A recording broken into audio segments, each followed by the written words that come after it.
All right, I'm here with Mark Violet, attorney, title attorney, and we're going to be talking today about the residential contract for sale and purchase. And Mark, as we lead into that, why don't you tell our agents a little bit about yourself? Sure. Like you said, my name is Mark Violet. I am a Florida licensed real estate attorney. Been doing this since, let's say, about 1999, so a few years. Yeah. Primarily, my office handles just the real estate closings. I can do sale of businesses, formation of corporations, LLCs, 1031 exchanges, but primarily the way we make our money is you guys get a property under contract, you list my company as a closing agent, and we handle everything having to do with the closing side. Yeah, and I really like your website, Mark A. Violet, PA, two T's on the end, PA.com, where I always go to it to get closing cost estimators, net sheets, things like that. So great Correct. tools. So if you're on a weekend and you're out and you're buyer or seller saying, roughly what are my closing costs, you can go to my website. It's real simple. You just put in the purchase price, no commas or periods. You put in a loan amount, you click calculate, and boom, it's all right there itemized for you. There we go. Yep. Awesome. So let's dig into the residential contract for sale and purchase. And we're going to be looking down a little bit instead of always looking at you. But we're going to go through this. And let's first off start off. Let's get specific about which contract we're talking about. Correct. So today, you'll notice on the screen, it's a residential contract for sale and purchase. And at the very bottom, the way you find out what version we're talking about, this one's going to be the 6X revised on 723. So sometimes there's a lot of changes to the contracts, and sometimes we'll go long periods of time without changes to the contract. So if they've updated the contract and done something material, this video is out of date, and you would probably want to make sure you're finding our more recent video. So here's what you need to do. Down below, there's a link to download this very contract. So it's not going to be on the screen. I want you to right now, download that contract, pull it up. If you need to print it out, pause this. We'll be here. When you hit play, we'll still be here. But have the contract in hand. Take notes all over it. Whatever you need to do. And but we're going to be going through the contract. You can download this very version, and follow with us through every step. Okay. All right. So Mark. Yes. When we're selling a property, we're not selling it to no one, we're selling it to people. So our very first section has to do with parties. What do our agents need to know there? So traditionally, if you're the buyer's agent, you're the one that's going to select which contract you want to use. You're going to submit it to the seller. So most of the time, you're the one first filling out all these lines. Yeah. So when it comes to the seller line, when I tell people the best, we have good, better, best. The best thing to do is to go into the public records of the county where the property is located and pull the most recent deed. And you can get there multiple ways. I think the traditional way is you pull the property appraiser's website or the tax collector's website, and you scroll down, and somewhere middle to the bottom, you'll see at least what they have as the most recent recorded deeds, and you're going to want to take that name and put it exactly in for the seller's name. Just as it is on the deed. Correct. That's where you want to go with it. That is correct. All right. So that brings up an issue. Sometimes their name is up there and it's not on the deed, but it's on the deed, but it's also just on the page. You're saying the most accurate way is to pull the deed. Correct. All right. Because Pro tip. when we do a title search, the title company that does the search is only looking at deeds. They're not looking at what the property appraiser typed in there. They're not looking at what the tax collector has. We go by recorded documents, grantor, grantee, and it should match exactly your most recent deed. And if it doesn't, obviously, we'll have some, I call them speed bumps to deal with before closing. There you go. So we want to avoid the speed bumps. So pro tip, pull up the most recent deed, and it's going to be stacked from most recent and regressing through that. That's correct. Typically. And look for that name and put it in the format that it is on the deed. Okay, so that's the first piece. And all right, let's keep going. Well, when we're dealing with parties' names, you may run into on the deed an individual. Could be what we call an LLC or a limited liability company. Could be a corporation. Could be a trustee on behalf of a trust. So if those are confusing to you, shoot me an email. I can show you where to find the information. Because sometimes if it's an individual, it's simple. You know, you just Yeah. put the individual's name. But if it's a limited liability company, it's just going to have the name of the company, and you may or may not know who's authorized to sign on behalf of a company or corporation. And for that information, you would go to something called sunbiz.org. Sunbiz.org. sunbiz.org. You do a search for the name, and that sheet should bring up who the manager is or president or whatever the capacity is. So one of the things, if you submit an offer and it's in the name of an entity and you're getting it signed by somebody who you're not seeing authorized, you may want to inquire because that may be a red flag. There you go. They might be selling something that they don't have the rights to sell. Correct. All right.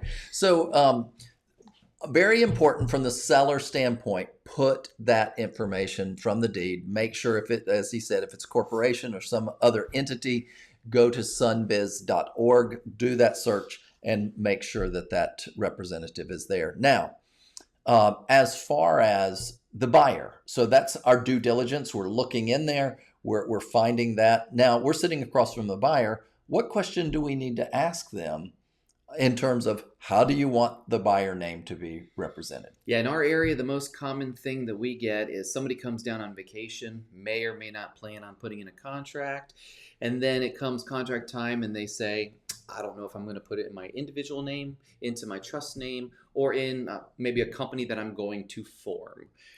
So if they're not sure, the best way to do is their individual name, comma, or entity to be formed.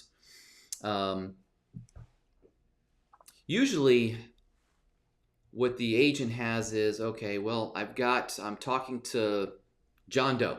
Yeah. But his real name is William John Doe III or something like that. If they're using a lender, sometimes we'll get a contract and the name of the contract is not matching the lender's request because the lender's gone to their driver's license and said, we're going to have our loan commitment, all the loan documents in the driver's license. So if you're dealing with an individual, best thing to do is just ask for the driver's license, put that name on as the buyer. Otherwise, they may be asking for an addendum. And usually buyers want to buy and sellers want to sell, but sometimes if you have to go back and get an addendum from the selling side because the lender says we need an addendum because the buyer's name is different than what we're going to put, it's just extra work. It's not income producing. So if you're unsure, just use your driver's license. All right, so driver's license, and if they're still up in the air, comma, or entity to be formed. Correct. All right, so that leaves some room there prior to that. So we have a seller. We've pulled it from the deed. We have the buyer. We've pulled that from the driver's license. And now we move down to property description. This is important. I have a friend that once they put in the wrong information and they closed on the wrong house. And so this could happen. Right. So we've had that happen one time. So when you think about a transaction, of all the people involved, listing agent, probably been to the property. Seller, probably been to the property. Buyer, probably looked at the property. Buyer's agent, probably looked at the property. Surveyor went to the property. Appraiser went to the property. WDO, inspector, all went to the property. Who never goes to the property? Closing company. Yeah. So whatever you put on this sale and purchase, we assume is going to be true. Yeah. Now, we also do our own checks and balances. So we will take your property address, we will cross-reference it with property appraiser's website, tax collector's websites, legal descriptions. So we're going to do a little due diligence. Where it becomes a problem, let's say a developer owns 100 lots, and you guys went out and looked at lot 57, but wrote down lot 56.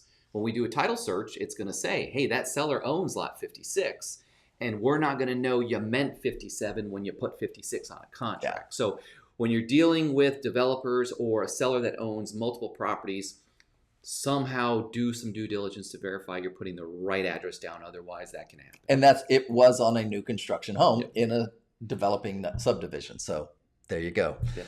All right. So we want the street address and the zip code. And then it says located in, we need to put the proper county, right? Correct. And in our area, so if you're down in Hillsborough County or some of the larger ones, it's not really an issue. But around here, you have Santa Rosa County, Okaloosa County, Walton County, Bay County, all within about, well, summertime, about 5 hours difference. But in the wintertime, maybe like 40 minutes. So be aware, especially like Emerald Bay. You have one subdivision that's half in Okaloosa County, half in Walton County. There you go. All right. And property tax ID. This is going to come from the property appraiser site, right? Correct. If you're dealing with new construction, it may not actually have a parcel ID number yet. So then we'll have what we call a parent parcel. Okay. So if you run across something that says parent parcel, that's just because there hasn't been a first sale of that property or a lot and block where the property appraiser's office has allocated a new parcel ID number. But again, if you have questions like that, you can always call my office. Awesome. So property ID, parcel ID, that's what you're going to look for. Best to copy and paste instead of try to transcribe it because you might fat finger it. Correct. Real property, the legal description is, and one of the things that happens is when you pull that up on the property appraiser site, it always says not to be used for legal description. That's what everybody copies. Right. And that's bad. That's bad. So best form is what? The deed. All right. So if you have Adobe or some way to copy and paste. Now, I do understand if you're dealing, usually there's two types of deeds. We have meets and bounds. That's commencing at the northwest corner of the southwest, whatever. Yeah. And then we have lot and block, lot 4, block C of Yeah. Green Acres. That's easy to copy and paste and will fit in lines 9 through 11. Yeah. If you're dealing with property out in Holt or Bay County or something like that where you have a meets and bounds, then really the best thing to do is to print out the deed and in the real property legal description, put see deed recorded in so-and-so attached. Because your seller should be selling exactly what they received to the buyer. So there you have it. You could do it as an addendum, but you're saying just copy the deed. Correct. All right. And see deed attached. Yep. All right. Perfect. Anything else that we need to look at in this first property description? Not the lines 7 through 9. Okay. But depending on the version of the contract you're using, lines 12 through 21 may not exactly line up. So again, buyer's agents get the benefit of going, I like the FAR/BAR contract better. I'm aware of what personal property is being conveyed from seller to buyer automatically. If you're a listing agent, you need to know both your contracts. Otherwise, you could be buying washers, dryers, ceiling fans, anything that's listed in this contract that says the seller will give to the buyer. If you're not aware of that, then usually it comes out of your commission somewhere. Yeah. So here's what's very, very important to keep in mind. A lot of times in the MLS, the listing agent will say what's going to convey. It's not a contract. The listing, the MLS listing is an advertisement, and it says deemed reliable, but not guaranteed accurate, or something to that effect. Those aren't the exact words, but the point is, if you're wanting something left, you need to put it in the contract. This is where it goes, but also recognize it says, look, these are the things that we expect. For instance, seller on the existing property as of the date of this offer included in the purchase ranges and ovens, refrigerators, dishwashers, disposals, ceiling fans, all of these things. It's assumed that they're staying. It doesn't hurt to reiterate, especially if it's a refrigerator, something that could easily be moved, to reiterate some of these items. Okay? Yeah, where we see this, if you're doing closings in Destin with condos that are rental properties, a lot of people will put all items as seen in when we viewed. Yeah. I have no idea what that means. Nobody knows what that means. I wasn't there. Nobody else other than the buyer and seller. If you had to, on the day of closing, say they took a picture, or they took silverware or something, there's nothing in there that would itemize. So what I tell the buyer's agents is just know your client. The worst clients, attorneys, doctors, accountants, engineers. Detailed. Right. So you would just merely ask them, listen, I can videotape. I can go through and itemize everything in here. Usually what I would say is if we walked in after closing and something was removed and that would bother you, we need to actually itemize it and attach it. If you just merely put as per the MLS and do not incorporate the printout of the MLS in the contract, then like you said, it doesn't count. Now, I would never recommend anybody ever put the MLS as an attachment into a contract, because then the seller could be held to all of the information in the MLS to be accurate. So from a seller standpoint, you don't want to attach an MLS. Yeah. So there you go. Just be specific in there, but read this. It's interesting. I was doing a walkthrough once, and at the walkthrough the day before the closing, the window unit had been removed. I didn't notice it, but the buyer did. And he goes, wait, that enclosed back porch, it no longer has it. And the guy goes, oh, yeah, I took it. He goes, I'm not closing unless, because it was attached. Right. So if it's attached, it's real. Okay.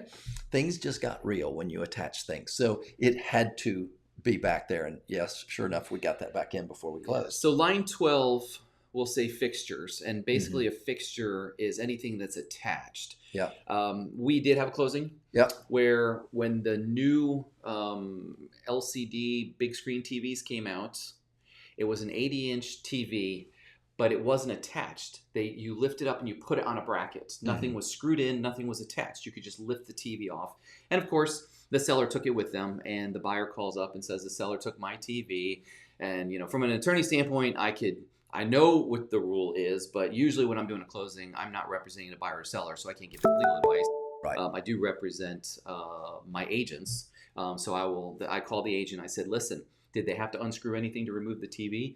She's like, I don't think so. I think they just lifted it off a bracket. And I said, well, then technically that's not a fixture. Yeah. And this would have been many years ago. So there may be other language, like these may include TVs in there. But yeah, let's read it. It says, unless excluded in paragraph 1E, which is items to be excluded from the purchase, the following items which are owned by the seller and existing on the property as of the date of the initial offer are included in the purchase: ranges and ovens, refrigerators, dishwashers, disposal, ceiling fans, light fixtures, drapery rods and draperies, blinds, window treatments, smoke detectors, garage door openers, thermostats, including ring thermostats, doorbells, television wall mounts and television mounting hardware, security gate and other access devices, mailbox keys, and storm shutters, or storm protection items and hardware. So it's saying all of that is expected to convey, unless down in E,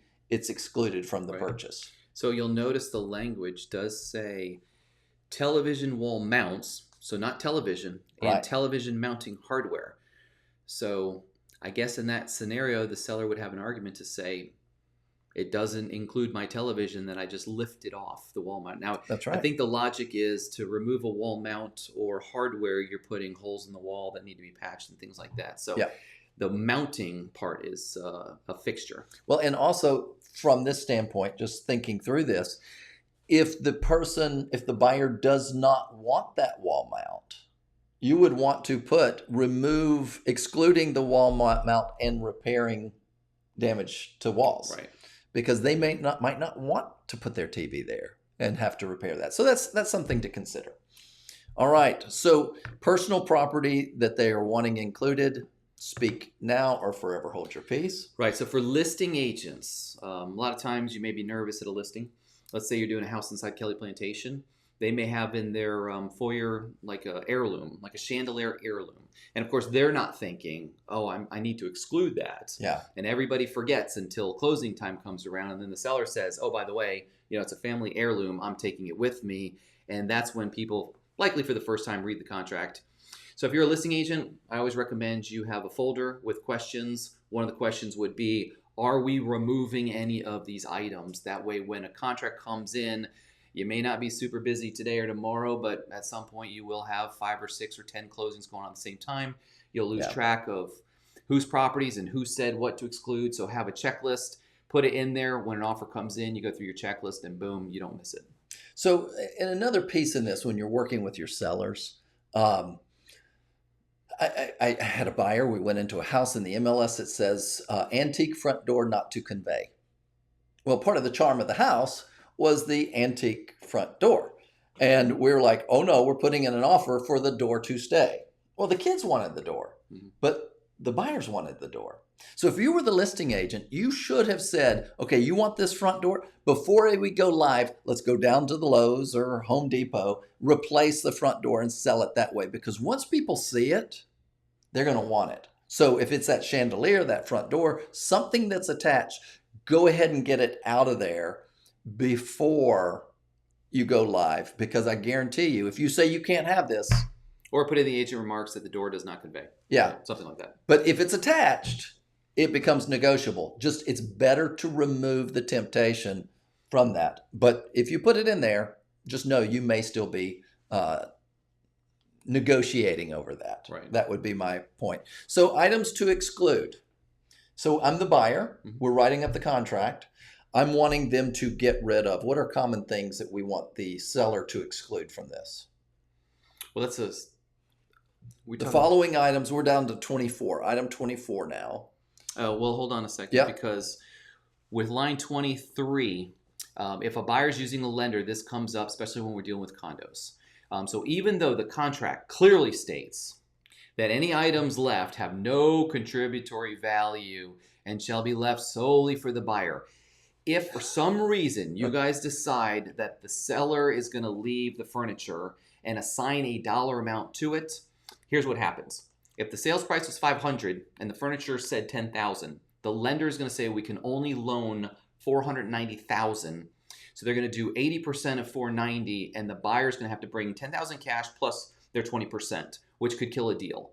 So, and a lot of times a lender, if you've done that, will make you do an addendum basically saying there is no value to the furniture, even though line 23 clearly already says it for you. So, Mark, I've often taught that even though it says it, doesn't mean people read it well. Yeah. Underwriting just flying through. I say always add that line anyway, even if it's redundant. Yeah, and the additional provisions you can. Because Yeah. you know it's coming from our the lenders. Yeah. And not the local ones, usually the out-of-state lenders. So even though it's Okay. there, restate it. Best practice, we want to remove, as you said, speed bumps. Right. All right. So back to line 24, the following items are excluded. So that really comes from the seller side.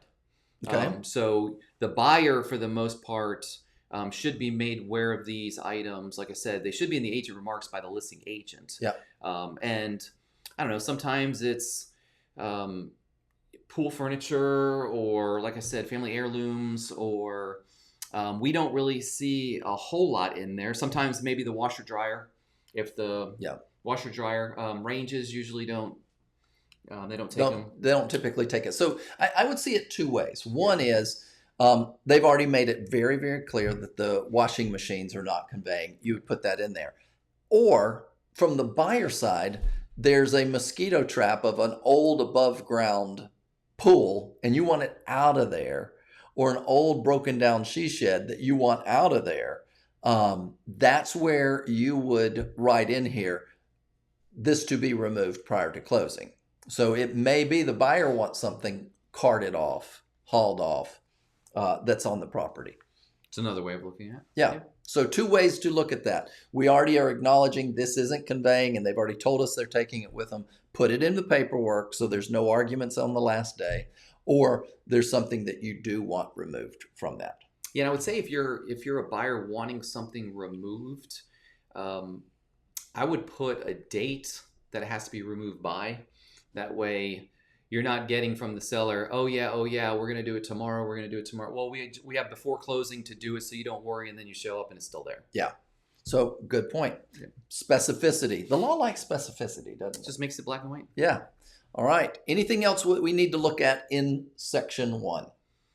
Nope, I think we're good there. All right. This is the end of section 1. And one of the things I hope you've noticed over here is on the contract, anything with an asterisk, anything along the lines that has an asterisk, it says, hey, look, there is something that can be filled out here. Not everything is required. Many of them are required, but that is a clue. Stop, look. You may need to be filling in something. And as we go further into the contract, some things, if left blank, default to something else.